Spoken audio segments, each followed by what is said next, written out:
है डॉक्टर अमजद अयूब मिर्जा ने। सब सर को जानते हैं, हम डिफरेंट टीवी चैनल्स पर भी उनको देखते रहते हैं। बहुत शुक्रिया सर कि आज आप आए, थैंक यू सो मच। और आज सर सबसे पहले तो आईएमएफ से डील हो रही है और कहा यही जा रहा है कि पाकिस्तान की गवर्नमेंट की तरफ से कि 2-4 दिन में हो जाएगी।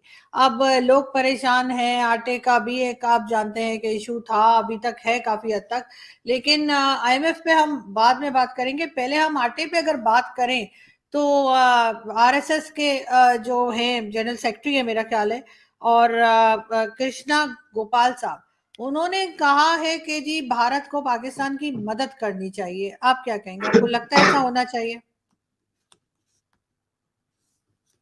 भारत पाकिस्तान की मदद करना चाहे तो भी नहीं कर सकता, क्योंकि मदद उसकी की जाती है जो मदद मांगे। तो पाकिस्तानी गवर्नमेंट ने तो अभी तक ऑफिशियली जो है वो एक्सक्यूज मी इंडिया से कोई ऐसी मदद तलब नहीं की, बल्कि जो इंडिया अफगानिस्तान को ह्यूमैनिटेरियन एड भेज रहा है उसके लिए भी वाघा बॉर्डर से उसको भेजने की इजाजत नहीं है।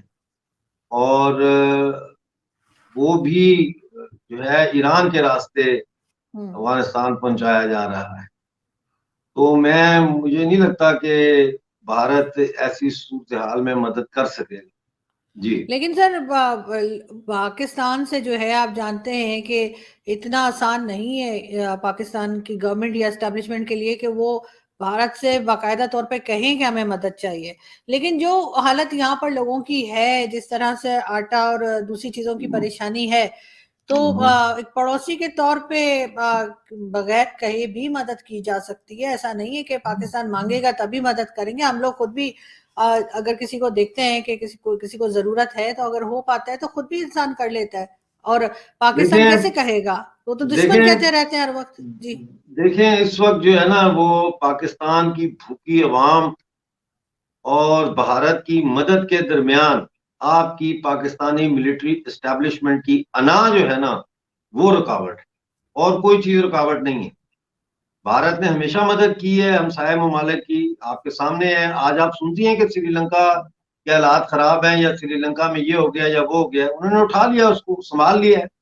तो यही होता है, हमसायों का हक होता है जैसे आप कह रही हैं। लेकिन देखें ना, अब अगर इंडिया मिसाल के तौर पे, हमारी बड़ी कोशिश है कि जम्मू के रास्ते और लेह अपना कारगिल के रास्ते हम अपने लोगों को कम से कम पीओजे के और जीबी के लोगों को आटा, दालें, चीनी, चावल भेजें।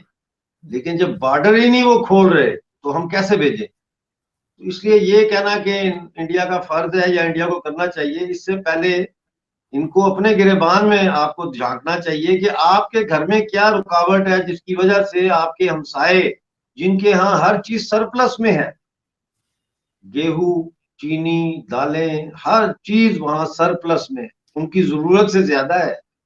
तो फिर ऐसे में क्या रुकावट है, आपके घर में क्या रुकावटें हैं, ये आपको देखना चाहिए पहले। जी। बिल्कुल ठीक। और सर आईएमएफ के साथ बातचीत चल रही है अभी तक, आपको क्या लग रहा है कि ये फंड मिल जाएगा? और उससे पहले जो है चाइना से जो इनको फंड मिला है $700 मिलियन का, उससे कुछ संभाला लिया जा सकेगा? क्या करना चाहिए इनको कि फिर आगे दोबारा इसी तरह की हालत ना हो जाए? देखें, अभी तो ये खबर आई है कि वर्ल्ड बैंक का जो प्रेसिडेंट है वो एक इंडियन है, सरदार विजय बंगा, जो एक रिटायर्ड आर्मी ऑफिसर का बेटा था, वो वर्ल्ड बैंक का सदर बनने जा रहा है। तो अब आपको मेरा ख्याल है मजीद मुश्किलात का सामना हो सकता है कि आप एक तरफ इंडिया को गालियां दे रहे हैं और दूसरी तरफ जो है इंडिया का पैदा जो इंडिया में हुआ है वो बच्चा जो है आज वर्ल्ड बैंक को लीड करेगा। तो मसाइल तो पाकिस्तान के लिए बढ़ेंगे, आईएमएफ के लिए भी और वर्ल्ड बैंक से कर्जा लेने के लिए भी। अब इसमें दो पहलू है ना, एक तो आपने चाइना का जिक्र किया $700 मिलियन का। वो देखें, आपके इस वक्त फॉरेन करेंसी रिजर्व तकरीबन $2 बिलियन हैं। तो वो अगर ये उसमें डालें तो ये 2.7 बिलियन बन जाते हैं, स्टिल इनसफिशिएंट। और दूसरा ये है कि अगर आप इसको डेट सर्विसिंग के लिए इस्तेमाल करते हैं या तनख्वाहें देने के लिए या फौज को राशन खरीद के देने के लिए करते हैं, और तो फिर भी 700 मिलियन 2 हफ्ते की मार है। इसी तरह आ जाए IMF पे, IMF का एक 1.2 बिलियन का जो कर्जा आप ले रहे हैं, वो कर्जा जो शराइत वो लगवा रहे हैं आपसे, हैवी टैक्सेस की और सब्सिडीज खत्म करने की, एक्सेट्रा एक्सेट्रा, उसका मकसद सिर्फ ये है कि जो पिछला आपने लिया हुआ है वो मेक श्योर करना चाहते हैं कि पहले आप वो इकट्ठा करके अपने अकाउंट में डालें, ताकि हमें ये गारंटी हो कि जो पिछले कर्जे दिए हैं उनकी किस्तें जो हैं और सूद वो भी बिला रुकावट IMF को वापस मिलेगा, तो फिर आपको 1.2 मिलेगा। अब 1.2 जो है उसके बारे में मैं यही कहूंगा कि too late and too little, ये अगर आ भी जाता है तो इसका पाकिस्तानी मईशत के ऊपर कोई बहुत बड़ा जो है ना वो ऐसा इफेक्ट नहीं होगा, स्टेबलाइजिंग फैक्टर नहीं होगा, ये गायब हो जाएगा। पहले भी अरबों डॉलर गायब हुए हैं, ये 1.2 बिलियन डॉलर भी पता भी नहीं चलेगा कहाँ गया, क्योंकि आपके इतने सारे सुराख हैं। मिसाल के तौर पर ये छत है, इसमें सुराख है, बारिश का पानी आता है, मुझे 10 बोरी चाहिए सुराखों को भरने के लिए, आप मुझे 1 बोरी दे रहे हैं, तो मैं उस 1 बोरी से कौन कौन सा सुराख बंद करूंगा?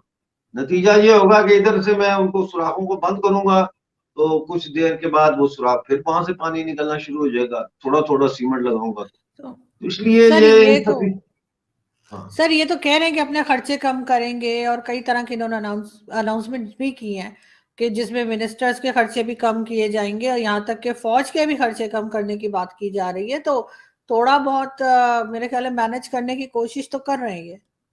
मैंने कहा ना, too late and too little, ये आज से 20 साल पहले ये चीजें होनी चाहिए थी और अब इनका कोई खास इफेक्ट नहीं पड़ेगा।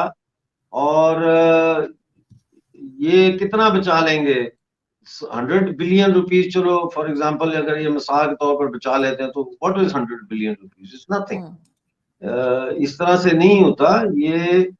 आपको अपने कंट्री को स्टेबलाइज करने की जरूरत है सबसे पहले, और आपको फौरी तौर पर जो है वो कश्मीर के इशू को एड्रेस करना पड़ेगा। आपको इंडिया के साथ बैठ के इस मामले को वंस एंड फॉर ऑल इसको हल करना पड़ेगा, टेरिटरीज खाली करनी पड़ेंगी।